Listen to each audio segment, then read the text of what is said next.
स्त्री की ये चार इच्छाएं पुरुष कभी भी पूरी ना करे वरना राजा से भिखारी बन जाएगा।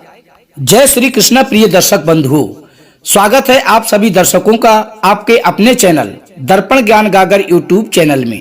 प्रिय दोस्तों, आज मैं आपके लिए बहुत ही काम की जानकारी लेकर आया हूँ। बहुत समय पहले की बात है, किसी नगर में एक छंगामल नाम का साहूकार रहता था। वो साहूकार बहुत ही धनी और खुशहाल परिवार से था। उसकी पत्नी भी बड़ी संस्कारी थी। परमात्मा की कृपा से उसके घर में सुख शांति और समृद्धि बनी हुई थी। पर उसके घर में एक 10 वर्ष का बेटा भी था। सब कुछ ठीक ठाक चल रहा था, लेकिन कहते हैं किसी की संपन्नता ही उसके दुख का कारण बन जाती है। एक दिन छंगामल की संपन्नता को किसी की नजर लग गई। छंगामल और उसकी पत्नी अचानक से बीमार पड़ गई। अपने माता पिता की ऐसी हालत देखकर उनका बेटा बहुत ही घबराने लगा। काफी उपचार कराने के बाद भी छंगामल और उसकी पत्नी ठीक नहीं हुई और एक दिन वे दोनों स्वर्ग सिधार गए। माता पिता के स्वर्ग सिधारने के बाद उस घर की सारी जिम्मेदारी उनके 10 साल के बेटा प्रभात पर आ गई। अभी तक तो वो उसके माता पिता जो धन संपत्ति विरासत में छोड़ गए थे उसी से अपनी गुजर चला रहा था। धीरे धीरे जब वो बड़ा हो गया और उसकी आयु 20 वर्ष की हो गई तो उसकी बुद्धि भी विकसित होने लगी। एक दिन उसने अपने मन में सोचा कि अभी तक तो मैं माँ बाप जो धन छोड़ गए थे उसी से अपनी गुजर बसर कर रहा था। पर कहते हैं खाली बैठकर खाने से त्रिलोक की संपत्ति भी नष्ट हो जाती है। मनुष्य को चाहिए कि वो निकम्मा बनकर ना रहे। धन की वृद्धि के लिए, सुख समृद्धि के लिए निरंतर प्रयास करते रहना चाहिए, क्योंकि धन के बिना ये जीवन मृतक के समान कहलाता है। कहते हैं जैसे कि अधिक पैदल चलने से शीघ्र बुढ़ापा आ जाता है, घोड़े को बांधे रखने से वो शीघ्र बूढ़ा हो जाता है, बिना मैथुन के स्त्री बूढ़ी हो जाती है, उसी तरह बैठकर खाने से मनुष्य एक दिन निर्धन हो जाता है। मनुष्य के जीवन में दरिद्रता बड़ा ही अपमानकारी कष्ट है, जिससे मनुष्य का शरीर तिल तिल गलता रहता है। प्रभात ने अपने मन में सोचा कि क्यों ना जो धन मेरे पास बचा हुआ है उसी धन से कोई व्यापार शुरू किया जाए। यही सब सोचकर प्रभात अपने घर से कुछ धन लेकर व्यापार करने के लिए दूसरे प्रांत की ओर चल दिया। चलते चलते उसे दोपहर हो गया। हारा थका वो एक वृक्ष के नीचे बैठकर थोड़ा आराम करने लगा। वृक्ष की शीतल छाया में थोड़ी देर बैठने के पश्चात उसे नींद आने लगी। वो अपने धन की पोटली को अपने सिरहाने रखकर सो गया। थोड़ी देर के बाद जब उसकी आंख खुली कि उसके धन की पोटली वहां से गायब है। कोई उसके धन को चुरा ले गया था। धन को अपने पास ना पाकर प्रभात बड़ा ही दुखी हुआ। वो अपने मन में सोचने लगा कि अब मैं व्यापार कैसे करूंगा, कोई मेरे धन को तो चुरा ले गया है। अब व्यापार करने के लिए मेरे पास और धन भी नहीं है। प्रिय दोस्तों, तभी प्रभात ने अपने मन में निश्चय किया कि अब आगे जाने से क्या फायदा, संध्या होने वाली है। आज की रात मैं इसी पेड़ पर चढ़कर बिता लेता हूँ और सुबह होते ही मैं अपने घर लौट जाऊंगा। प्रिय दर्शक बंधुओं, उसी समय प्रभात उस वृक्ष की एक मोटी सी डाल पर चढ़कर बैठ गया। रात्रि काफी हो चुकी थी। तभी उसने क्या देखा कि उसी वृक्ष पर 4 प्रेत रहते थे, जो रात्रि होने पर वृक्ष पर आकर बैठ जाते थे। उन प्रेतों को ये बात नहीं मालूम थी कि आज हमारे घर में कोई मनुष्य मुसाफिर आया है। प्रभात उस डाल पर चुपचाप बैठा हुआ उन प्रेतों की बातों को बड़े ही ध्यान से सुन रहा था। वे आपस में कुछ बातचीत कर रहे थे। उनमें से एक प्रेत बोला कि हे भाई, आज मैं आपको एक अचरज भरी बात बता रहा हूँ। इस शहर का जो राजा है वज्रदंत, वो अपनी कन्या के साथ बड़ा ही अन्याय कर रहा है।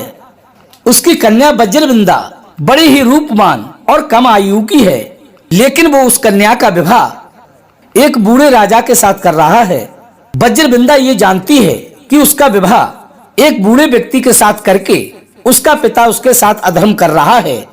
उसने ये निश्चय कर लिया है यदि उस बूढ़े राजा से उसका विवाह हुआ तो वो आत्महत्या कर लेगी।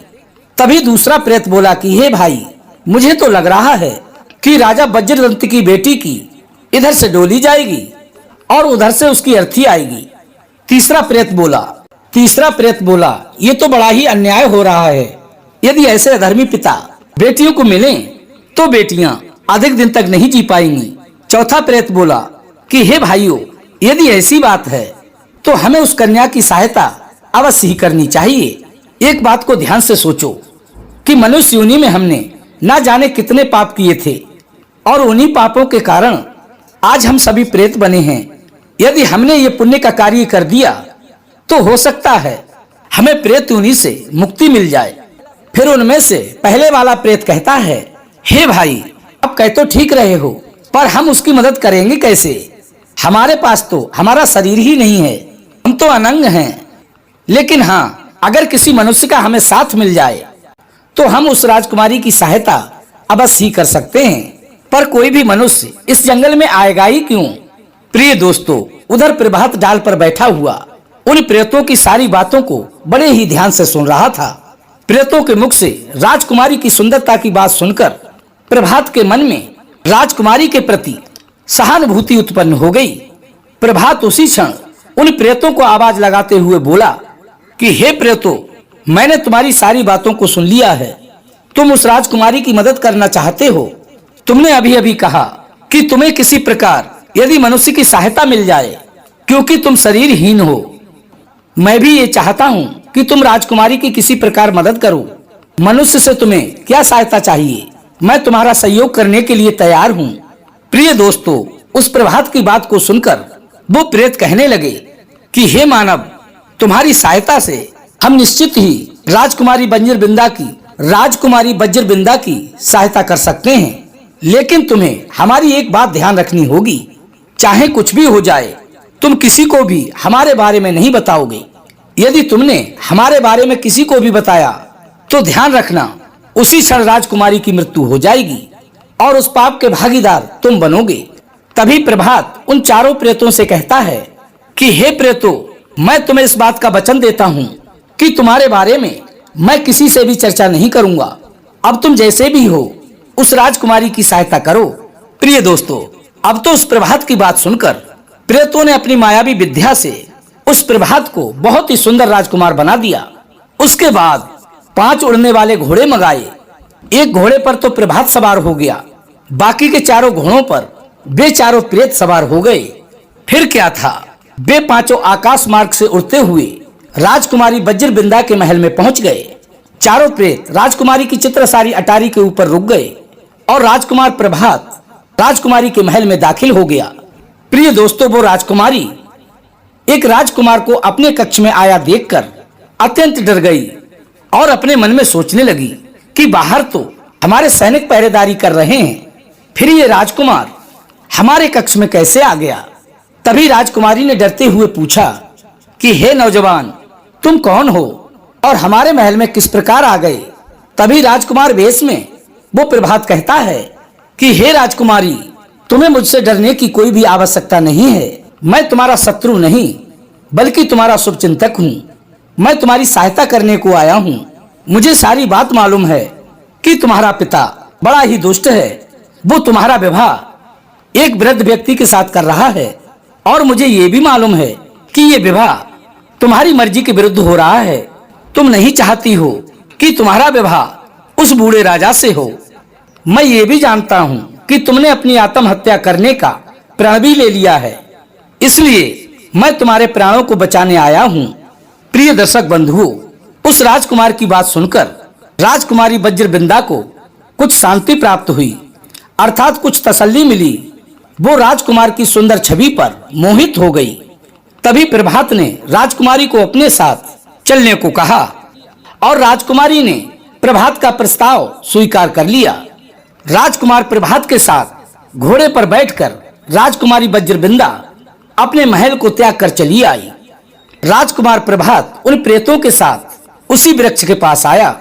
तब उन प्रेतों ने कहा कि हे भाई मानव, हमने अपना कार्य कर दिया है, अब तुम अपने घर जाओ और राजकुमारी के साथ विवाह रचाकर सुखपूर्वक रहो, पर अपना वचन याद रखना, हमारे बारे में कभी किसी को कुछ मत बताना, वरना राजकुमारी की उसी क्षण मृत्यु हो जाएगी। और यदि तुम्हें कभी हमारी आवश्यकता पड़े तो हमारे पास चले आना, हम तुम्हारी हर प्रकार से मदद करेंगे। इतना सुनने के बाद प्रभात राजकुमारी को लेकर अपने नगर वापस आ गया प्रिय दोस्तों, नगर पहुंचकर राजकुमारी ने देखा कि जिसके साथ मैं अपने महलों को त्याग कर आई हूँ वो तो बड़ा ही गरीब व्यक्ति है। उसका घर भी कच्चा बना हुआ है। उसके घर में कोई और सदस्य भी नहीं है। मुझे लगता है मैंने इस व्यक्ति के साथ आकर कोई भूल तो नहीं कर दी। फिर उसके बाद उसने अपने मन में सोचा कि चलो जो भी हुआ सो अच्छा ही हुआ।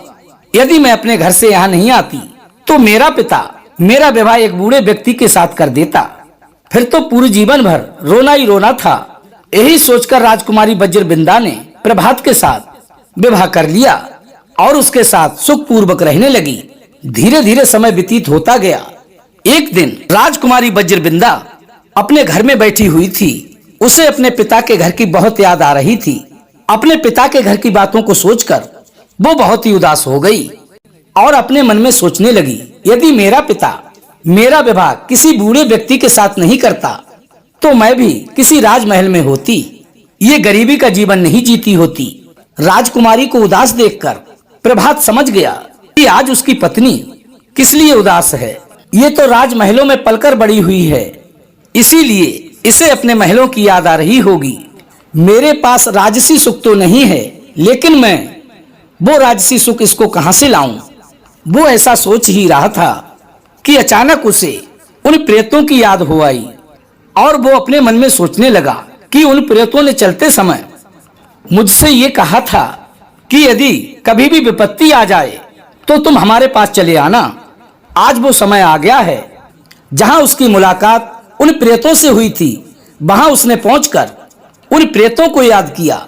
वे चारों प्रेत उसी क्षण प्रकट हो गए और उससे पूछने लगे कि हे भाई, हमें किस लिए याद किया। तभी प्रभात कहता है, हे भाइयों, मेरी पत्नी कच्चे मकान में रहकर अत्यंत दुखी है। उसके लिए महलों की व्यवस्था कर दो, क्योंकि वो महलों में रहने वाली उसको इन कच्चे मकानों में कहाँ अच्छा लगेगा। प्रिय दोस्तों, तभी प्रेतों ने कहा, ठीक है भाई, तुम अपने घर जाओ, हम तुम्हें राजाओं की तरह सुंदर महल बना देंगे। तुम्हारे महलों में राजाओं की तरह वे सारी सुख सुविधाएं होंगी जो कि एक राजमहल में होती हैं। परंतु हमारी बातों को बिल्कुल मत भूलना, हमारे बारे में किसी को भी मत बताना। इतना कहकर उन प्रेतों ने प्रभात के कच्चे घर को राजमहलों में परिवर्तित कर दिया। राजकुमारी वज्रबिंदा को पता ही नहीं चला कि कब वो कच्चे घर से महलों में आ गई। जब उसकी आंख खुली तो स्वयं को सुंदर महलों में सोते हुए पाया।